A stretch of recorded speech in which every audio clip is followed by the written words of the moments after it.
Сәлеметсіздер ме? Бүгін сіздерге жақында ғана жарыққа шыққан жаңа фильм жайлы айтып беруге дайындалып отырмын. Ең алдымен арнамды үнемі қолдап жүретін барлық көрермендерге алғысымды білдіремін. Ал егер сіз алғаш рет көріп отырсаңыз, лайк басып, арнама жазылуды ұмытпаңыздар дегім келеді. Ендеше бәріміз бірге фильмнің оқиғасына кірісейік.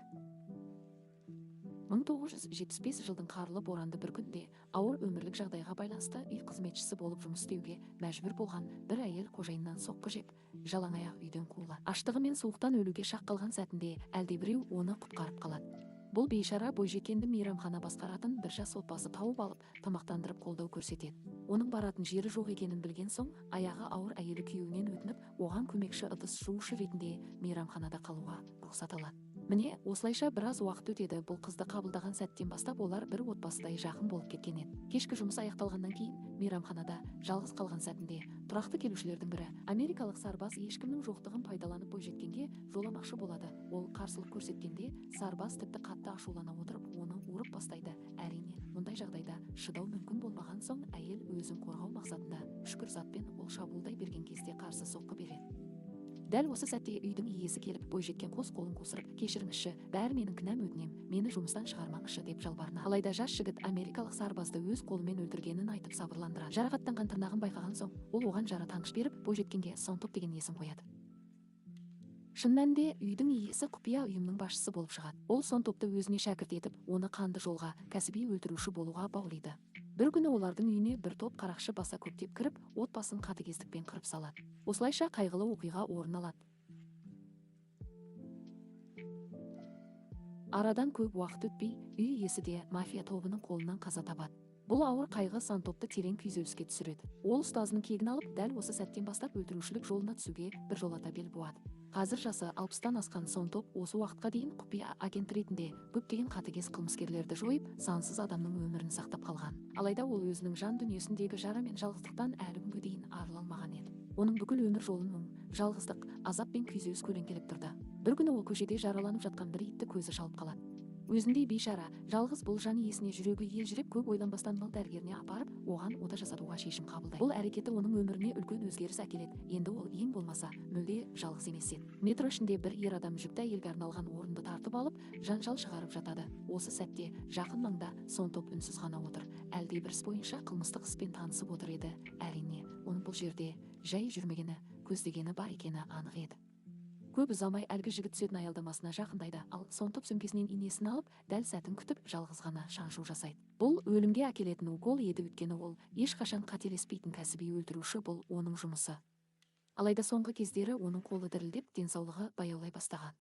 Олар басқаратын заңсыз агенттік жайлы сәл таныстырып өтсек, Сонтоп әлі күнге дейін ұстазының ісін жалғастырып келеді. Қазіргі таңда бұл ұйым әжептәуір кеңейіп, түрлі қылмыстық топтар мен мафиялық құрылымдарға қарсы күрес жүргізіп отыр. Ал дәл осы құпия ұйым туралы ақпарат жинап жүрген көшенің бұзақысы Доян айтарлықтай шебер, мықты төбелесуге қабілеті бар. Жас жігіт агенттіктің менеджері туралы ақпаратты қолға түсірген соң, Доян оның жолынан тосып алып, қорқытып, үркітіп, сені өлтірем деп сес көрсетіп, ақыры оның жұмыс орнына дейін жетіп барады. Айналасын бақылап, жасырын агенттердің өзіне тап беретінін сезген ол металл шынжырмен шап беріп шабуыл жасамақ болып тұрған сәтінде кенет тоқтап қалады. Себебі Сонтоп әлдеқашан оның артына келіп үлгерген еді. Агенттер, бұл жігітті біз өзіміз шешеміз дегенде, Сонтоп үнсіз ғана оны артына қарай бір теуіп жерге құлатып кетіп қалады. Осылайша менеджер жігіт Доянды Сонтоптың ізбасары ретінде қабылдап, өз командасына қосады. Бір күні қартайып, күтімге мұқтаж болған бір қарттың күтушісі оны өлтіріп, бүкіл мүлкін алып қашпақ болады. Алайда агенттіктің тағы бір қызметкері оны ұстап алып, темір жол өткеліне алып келеді. Сол жерде көлігін тоқтатып, әйелді есінен тандыратындай етіп ұрып, оны машинасымен бірге тастап үнсіз кетіп қалады. Дәл осы сәтте пойыздың дабылы гүр етіп естілгенде, темір жолдың арғы бетінен бір қыздың әке деп айғайлаған дауысы естіледі. Осылайша келесі күнгі таңғы жаңалықтарда бақылау камерасына түсіп қалған қылмыскер жайлы хабар тарайды. Бейнежазбада қылмыс жасаған соң, тікелей полиция бөлімшесінің алдына дейін барғаны, бірақ есіктің алдында біраз тұрып, қайта кері бұрылып кеткені айтылады. Осы әрекетінен кейін агенттік мүшелері бұл жағдайдан толық хабардар болады. Әрқайсысы өздерінің әшкере болып қауіпке ұрынбау үшін әлгі серіктесін ішкі ережені бұзды деп танып, оны полицияға ұсталып үлгермей тұрып көзін жою туралы шешім қабылдайды. Сонтоп оның ізінен еріп көлігінің жарығын өшіріп, үнсіз біраз жүреді. Кенеттен оның күтпеген жерден жанынан шығып, оның көлігіне бүйірден соқтығып аударып жібереді. Алайда ол осыншалық ауыр жарақат алғанына қарамастан әлі тірі еді. бар күшін жинап Сантопқа тап беріп өміріне қауіп төндіргелі тұрған сәтте Доян кенеттен араласып оны құтқарып қалады. Жасы бір шамаға келіп қалған Сантоп бәрібір де бұл жолы да оңайлықпен орнын босатқысы келмейді. Сол кезде Доян ағарған шашы самайына түсіп тұр деп айыппен қарап тұрып, енді зейнетке шығатын кезің келді емес пе? Бұл істі өзің аяқта деп сабырмен айтқан күйі кетіп қалады. Жерде жатқан адам көз жасын әрең тыйып күбірлей былай дейді: қызым қайтыс болғалы 10 жылдан асты, енді қайта алдымнан шығып тұрғаны менің кететін уақытым келгенін білдірсе керек деп сөзін аяқтаған бойда өзіне қол салады. Осылайша Сантоп қайтып келе жатқан жолда басы айналып әлсірей бастайды. Әзер дегенде үйінің маңына жеткен сәтінде есінен танып құлап қалады.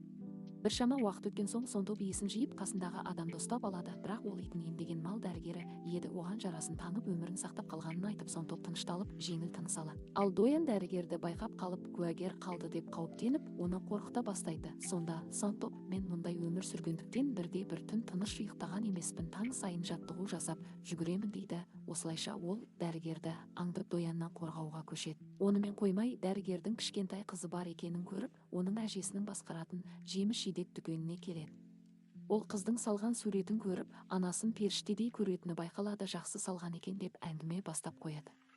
Ал қыздың әжесі анасы қайтыс болып кеткен деп жауап береді. Оны естіген Сантоп бәрін түсініп қызға жанашырлықпен қарайды. Келесі күні Сантоп итін серуендетіп жүргенде дәрігер мен оның қызына кездейсоқ кездеседі. Дәрігердің қызы сүйкімділігі сонша: апа, үшеуміз бірге бір жерге тамақтанайық айтып болмағасын үшеуі тамақтануға отырады.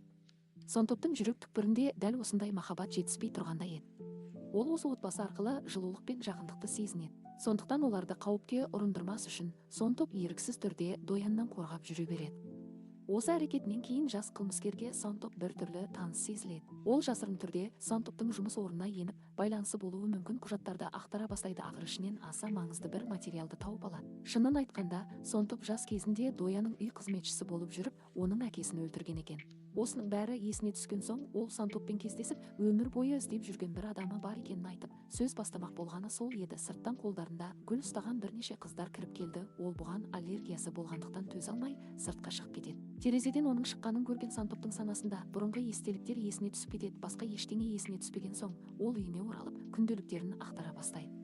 Сонымен бұл екеуінің қандай байланысы бар дегенде, ол бұрын тапсырма бойынша Дояның үйіне күтуші болып барған екен. Сол кезде үй иесі оған рұқсатсыз тиісіп азғыра бастаған, ал біздің кейіпкер бұған қарсы шығады. Үй иесі жұмысына кеткен сәтте жасырын алып келген қарумен оны ұрып өлтіріп тастапты. Алайда бұл жағдайда ұлы көріп үлгергенін есіне түсіріп, сол сәтте ол Дояның мұнда неге келгенін түсінеді. Келесі күні ірі мафиямен бетпе-бет келетінін білген ол итінің тамағын молынан дайындап терезені ашып қояды да: егер мен қайтып келмей қалсам, мына жерден кет, аштықтан өліп қалушы болма деп итін соңғы рет аялай қарап қоштасады. Содан кейін ауыр қарсыластармен шайқасуға жолға шығады. Олар тым көп болғандықтан амалы таусылып менеджерінен көмек сұрайды, бірақ ол айғақ заттарды әлі жоймадық деп ақырында бәрін керісінше оған бұрып, кінәні соған артып бет бұрып кетеді. Ақыры тірідей көміп, бұл жай ғана көму емес еді, үстінен жәшік құрттарды төгіп, артынша топырақпен көміп тастайды. Дәл осы сәтте ойға да келмейтін бір оқиға орын алды. Доян келіп, сол жерде тұрған бірнеше адамдарды қолын қан мен топыраққа бояп жүріп, ақыры оны аман алып шығады. Сөйтіп дін аман үйіне жеткізгенде, Сантоп алғысын айтып, ішке кіргізіп, өзінің ұлындай қарсы алып дәм татқызады. Доян: қарапайым адамдар дәл осылай тамақтанады екен ғой, сіз менімен алғаш қашан кездескеніңізді есіңізде сақтап отырсыз ба дейді. Ал Сантоп: 25 жыл бұрын болған шығар, кешір мені, Доян деп күбірлеген бойда жас жігіт жерге құлап түседі. Мүмкін бұл Сантоптың өзін қорғаудың жалғы жолы болған шығар. Бұл да аздай кейін көлігінің артқы орнына жатқызып, тік жардың жиегіне жеткен соң, кейін сол жақта қайта кездесеміз деп сыбырлап, көлікті алға қарай жібереді, ал өзі дәл сол сәтте секіріп түсіп аман қалады. Осыдан кейін ол жұмыс орнына оралып, менеджерді орнына қойып, хатшысына барлығын өртеп, бұл жерден кет деп бұйрық береді. Осылайша ол барлық нәрсенің нүктесін қояды. Кішкентай қыз сахнада күлімдей би билеп тұр, ал әкесі мен әжесі оның өнерін тамашалауға келіпті. Алайда кеш аяқталғаннан кейін қыз кенеттен із-түссіз жоғалып кетеді. Көп ұзамай әкесінің телефонына жан түршігерлік хабарлама келеді. Сантоп келгенде дәрігер әрең демалып, қызым деп қалтырай телефонын көрсетеді. Онда Доянның тірі екені, кішкентай қызды тұтқынға алып кеткені жазылып тұр еді. Сантоп: полиция шақырма, қызыңды міндетті түрде табамын дейді. Үйіне оралып, қаруларын шығарып, бәріне дайындалып жатып, иті жатқан бұрышқа келіп, мен саған не дегенімді есіңде ме деп сыбырлайды. Алайда ол келгенше ит әлсіреп, жан тәсілім етіп қойыпты.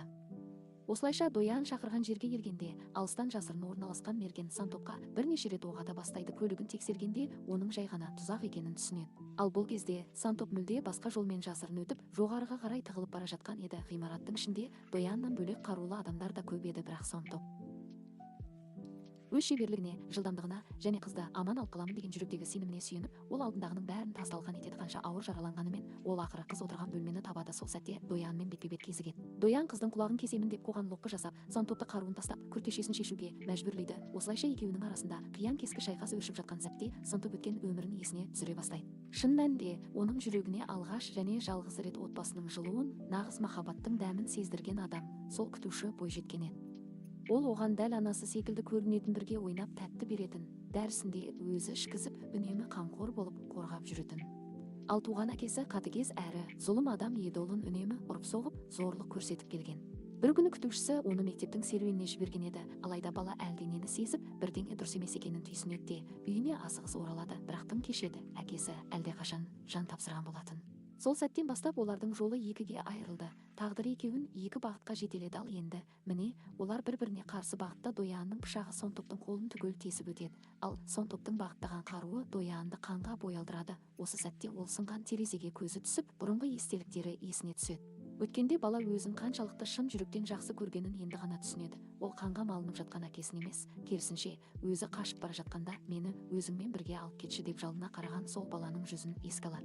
Бойжеткен сол кезде келесі жолы сәл ер жетіп ал деп айтқан болатын. Сол сөзден кейін Доян бүкіл өмірін тек оны іздеумен өткізіпті. Кешіріп үлгермей, неге маған оны ертерек айтпадың деп өкінішке тұншығады.